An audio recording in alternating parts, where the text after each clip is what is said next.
We will go to 10th question. 10th question says that three bodies, a ring, a solid cylinder and a solid sphere, having same mass and same radius, roll down the inclined plane without slipping. They start from rest. If VR, VC and VS are velocities of respective bodies on reaching the bottom of the plane, then so here velocity of body at the bottom of incline when it rolls down the inclined plane, that is V is equal to square root of 2gh divided by 1 plus I divided by mr square. So IR is equal to mr square, IC is equal to half mr square, and I, a solid sphere, 2 by 5 mr square. So I can say that IR is greater than IC, which is greater than IS, which implies VR is less than VC, which is less than VS. So option C is correct for 10th question. Option C is correct for 10th question. We will move to 11th question, my dear students. Two balls are thrown simultaneously in air. The acceleration of the center of mass of two balls when in air. Four options are given. It is equal to G, depends on masses of the two balls, depends on the direction of motion of two balls, depends on the speeds of two balls. So simultaneously thrown in air, acceleration, the center of mass must be equal to the acceleration due to gravity. So for 11th question, option A is correct.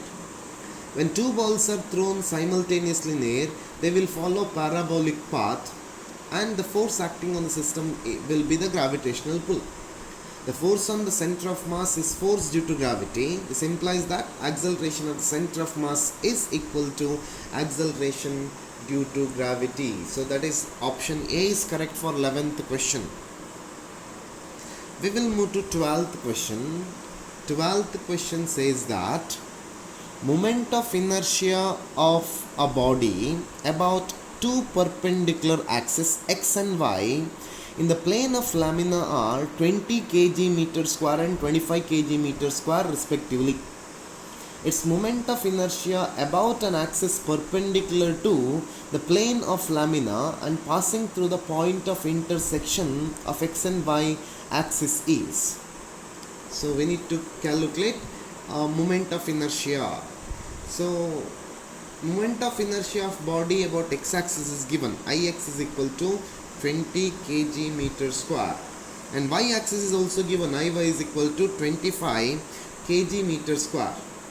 So using perpendicular axis theorem, we can write Iz is equal to Ix plus Iy, which is equal to 20 plus 25. That means 45 kg meter square. 45 kg meter square. So option B is correct for 12th question. Option B is correct for 12th question. 13th question, my dear students. Two particles which are initially at rest move towards each other under the action of their mutual attraction. If their speeds are v and 2v at any instant, then the speed of center of mass of the system is. No external force acts, so speed of the center of mass will be 0.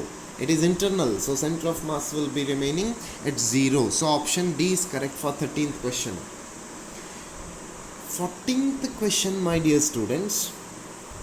A particle is moving uniformly along a straight line as shown in figure. During the motion of particle from A to B, the angular momentum of the particle about O. What happens here? It is now angular momentum is given by angular momentum, which is equal to vector R cross vector P. Here R and P are constant. R and P are constant. There is no change in R and P. That means it must be constant. It must be constant, my dear student. 14th question, option A is correct. 14th question, option A is correct.